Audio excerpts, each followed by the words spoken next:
Let me tell you about one of the most underrated games in the early 2000s. While this game has so much going for it, it also had a lot going against it. This video is a retrospective of Psi-Ops The Mindgate Conspiracy. If you enjoy videos such as this, please make sure you subscribe to Smoking Fiend Productions.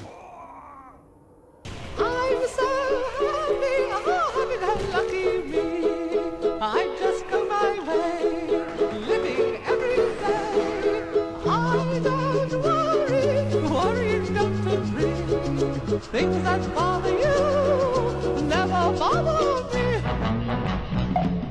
Things that bother you never bother me. I feel happy and fine, ha-ha. Living in the sunlight, loving in the moonlight, having a wonderful time. Having got a lot, I don't need a lot, coffee's only a dime. Living in the sunlight, loving in the moonlight, having a wonderful time.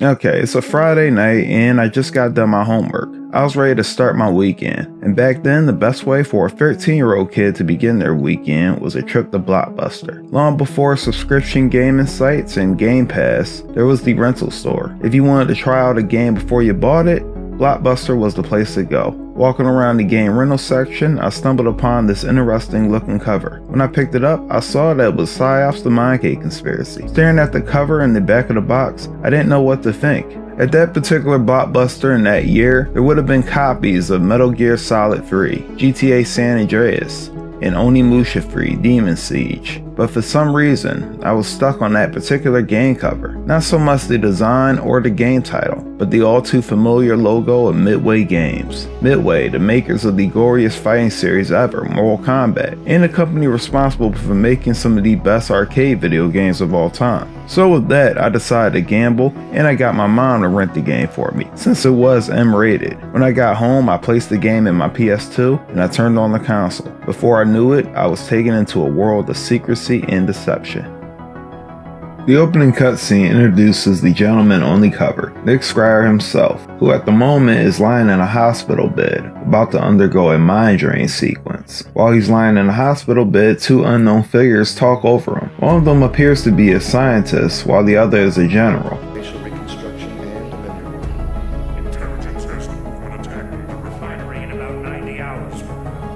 We're ready to hear. They talk about a planned assault on some oil refinery by The Movement. Yeah, The Movement. These guys are some global terrorist organization, bent on world domination. The scene then transitions to a disturbing montage of Nick's past memories, indicating that he was currently undergoing the mind drain. Next, the scene transitions to the Movement's assault on the oil refinery, and leading the defense is Nick himself. At this point, we can guess that the plan was to insert Nick into the ranks of the defending army, so that he might get captured and is better able to infiltrate the Movement. I guess anyway. It's not really a good plan, since Nick could have easily died during the assault. The Movement soldiers, which bear striking resemblance to the Hellgas from Killzone, utterly destroy the defending army. Nick is one of the few remaining soldiers that lives and is captured along with around 20 of his comrades. In the next scene, Nick and his men are taken to the Movement compound and factory. As they enter the compound, they are greeted by Movement propaganda announced by Joe Leavenoff, the master of mind control, and the man who runs the factory which produces the Movement soldiers. It's here where we are introduced to the General, who at the time reminded me of an evil Buzz Lightyear. General Krieger gives a huge speech on what the captured soldiers can expect. Meanwhile, Nick attempts an escape, but he is soon thwarted by the huge and powerful Edgar Barrett, the master of telekinesis, and the same guy who can apparently lift the entire truck.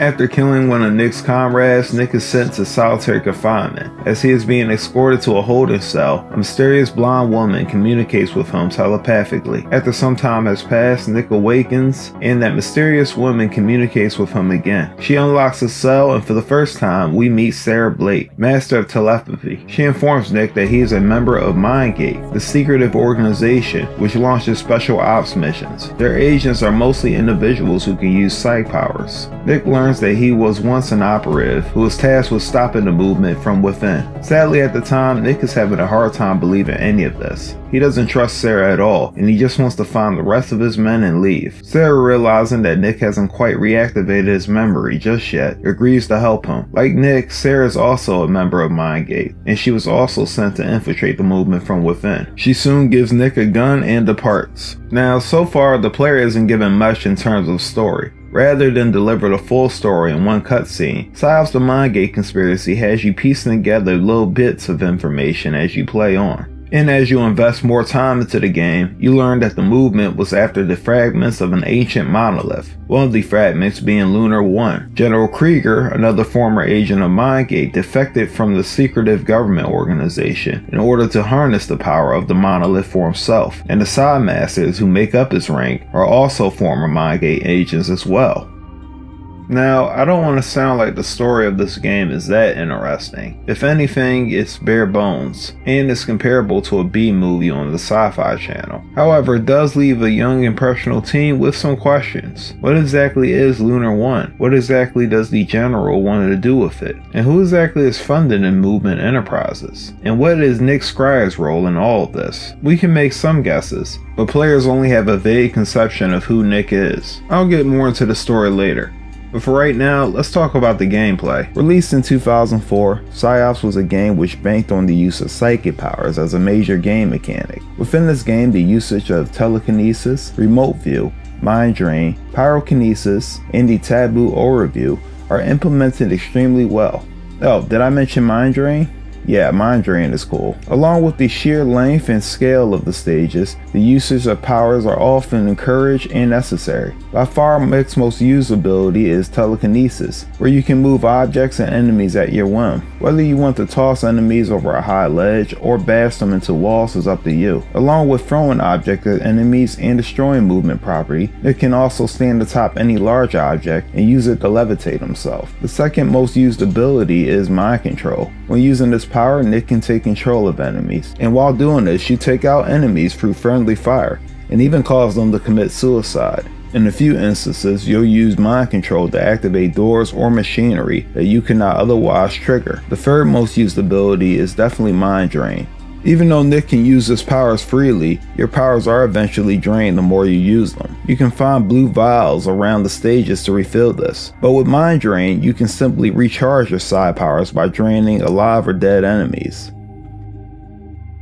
The fourth most used power is pyrokinesis. You don't get this ability until halfway through the game, but regardless, once you have it, you can roast your enemies alive and trigger explosions. The fifth most used power is remote view. With remote view, Nick can move through walls and barriers. This ability allows you to see your path ahead and plan effectively. In a few instances, you'll need this ability to find door codes. And the last and least used ability is aura view. The only time you'll use this ability is in the fourth and final stage, but I'll get to that power later. Overall, the use of psychic powers helped this game stand out from the sheer sea of third-person shooters developed by 2004. Unlike most third-person shooters of the time, your ability to progress in the game will depend on your ability to use psychic powers effectively. Most importantly, the adding of these psych powers allows the developers of the game to show off the tremendous capabilities of the Havoc's physics engine, as the game features a great deal of ragdoll physics and real-time collisions. The game also features many chilling and gory effects, which makes using your psych powers extra fun. Playing this as a young teenager, the game difficulty does ramp up, but it never gets too difficult. Nick Scrier is relatively easy to control and can switch from strafing to regular fire mode. Hitting the triangle button will trigger a lock on, useful for using TK, PK, or just regular fire. And one of my favorite aspects of the game is the simple menu, particularly with the objective section. These stages are pretty huge for 2004, and in a few cases you'll have to backtrack to progress to the next level. Nonetheless, this game offers a great deal of immersive experience where Nick can interact with several more destructible objects and structures. Now, getting back to the story, Lunar 1, that thing that the General really wants to have and wants to unlock the secrets of, dates all the way back to the Cold War. As it turns out, the Soviets and the United States were both fighting for control of the mysterious fragments. As for General Krieger, well, the monolith can give him psych powers that can make him the strongest person on Earth. In hindsight, it kinda makes sense that this guy is lusting after this power. Out of all the characters on this game, he's the only one without psych powers. So naturally, he feels inferior to everyone else. So I guess out of pure jealousy and rage, well, he just wants to blow the world up. Along with General Krieger, Nick Scryer has to defeat 5 other bosses by the end of each stage. These bosses, as said earlier, are all former agents of Mindgate, and each has a relatively interesting backstory. Unlike Nick, the 5 former Mindgate agents are masters at their special abilities. As nice as these bosses are, they're pretty shitty when it comes to the actual fight. For the most part, you'll just end up using TK or PK in a standard pattern until they're dead. I mean, seriously, sometimes they're even pathetic, particularly Nicholas Ryson's boss fight. You pretty much kill him by shooting down his TV screens. Very disappointing. And for Marlena Kessler's boss fight, well, all you have to do is throw conveniently placed fire extinguishers at her. By far the most difficult boss fight is Edgar Barrett's, who can actually crush you to death, over and over and over again. It's safe to say that this game can be beaten within a relatively short time. Even though this game is pretty short, it has plenty of replay value. Once you beat it, you unlock other difficulty levels, not to mention a great deal of bonus content. But honestly, this is a game you'll want to play over and over again, because by far the most challenging aspect of the game is also the most fun aspect of the game, and that's using your psi powers. Particularly if you're playing this game on a more difficult level, well, you want to use your psi powers effectively in a way you can minimize damage and get past obstacles quickly.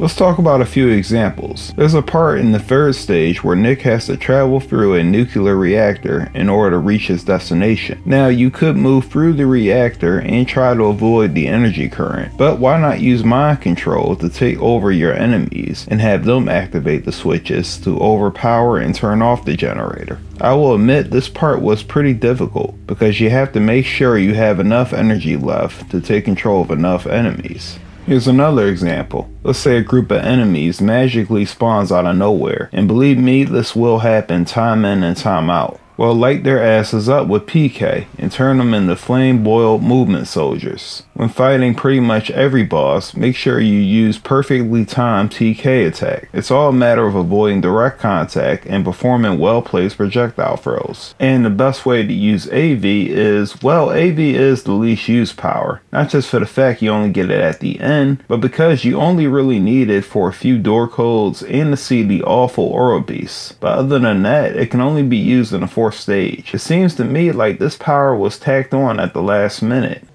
In retrospect, Psi-Ops The Mindgate Conspiracy was a game that had everything going for it. It had a unique combat and game mechanics system that emphasized using your powers rather than just shooting your way through a situation. It featured wonderful graphics and a great usage of the Havoc physics engine. My question is, why was there no sequel to this game? If you go back and read the reviews, they were pretty good, so why no sequel? Well, this game had a lot going for it. It also had a lot of things going against it. Well, okay, really one thing, and that's Midway Games. Besides developing one of the best and most recognizable fighting game series, they also developed and published many of the most important early arcade game releases. Overall, their history is pretty complicated, and I won't bore you with too many details. Just know that as a game developer, their main bread and butter had been with arcade games. Games such as Mortal Kombat, NBA Jam, Primal Rage, and many other games would become synonymous with the golden age of arcades from the late 1980s to the mid-1990s. And Midway dominated not just in arcade games, but also in home arcade ports as well. Throughout the 1990s, they expanded into the console market by acquiring several more studios which ported their games to home consoles. Throughout the 1990s, Midway rarely tried to develop just console games. Instead, they either ported ported an existing or acquired arcade title, usually developed by another third party, or ported their own arcade games. Unlike other companies, they had little experience with providing players with an original console game that wasn't designed like an arcade.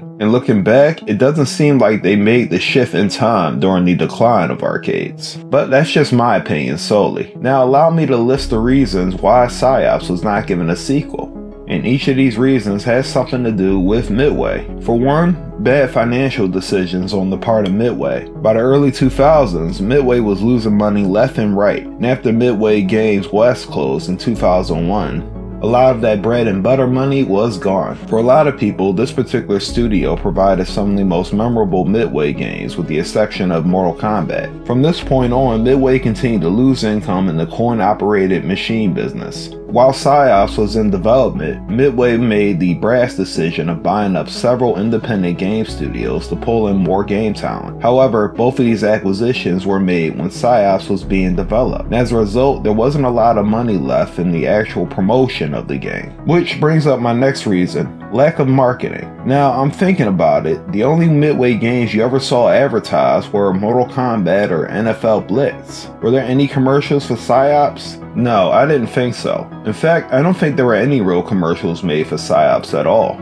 And this is most likely due to the fact that Midway had little to no money in promoting the game. On top of that, you have to consider the failure of the terrible 2003 E3 showcase. This was the year when Psi-Ops first officially debuted for the public, and it went pretty bad. As stated in 2020 in an interview by director of the game Brian Eddy, who pretty much stated that Midway showed off the game because they had nothing else to bring with them, and the fact that the game was about half finished when they showed it. Eddy further stated that it was a huge mistake to bring it to E3, and although Midway realized they could improve the game, the disappointing showcasing might have resulted in the low sales. Lastly, lawsuits. Midway was in some pretty serious legal hurt by the end of the late 2000s. In 2007, Midway was sued for allegedly ripping off the entire story of Psi-Ops The Mindgate Conspiracy from the company Mind Shadow Entertainment. Luckily, the judge ruled in favor of Midway. Regardless though, Midway's legal troubles would further add to the troubles with the allegations of lying to stakeholders and committing potential fraud. As for the stolen material, well, Midway most likely didn't want to risk Mind Shadow filing another suit or appealing the case. Midway would eventually file for bankruptcy in 2009. Most of his assets would be acquired under WB Games. Psi-Ops, like many other Midway's IPs, were forgotten, as WB's did nothing with them, and nor do they plan to do anything with them. In hindsight, it's pretty sad thinking that this game has so much potential to catapult a new series for the Midway library. Although Midway's specialty had been in arcade games, Psi-Ops still made for a pretty good single-player experience. And frankly, I would have loved to see more games just like these, where the player is forced to use special powers, rather than always relying on a weapon. Additionally, a game series centered around Psi-Ops, well, this could have helped Midway launch itself into the modern era of gaming. But sadly, it was never meant to be. Well, that about does it. I hope you enjoyed watching this retrospective of Psi-Ops The Mindgate Conspiracy. Did you ever play this game growing up? Is this a game you ever heard about? And how do you feel about the closure of Midway Games by the end of the early 2000s? Let me know in the comments section. And thank you for watching this video. Make sure if you like this video, you go ahead and subscribe to Smoking Fiend Productions. That about does it. Once again, thank you for watching.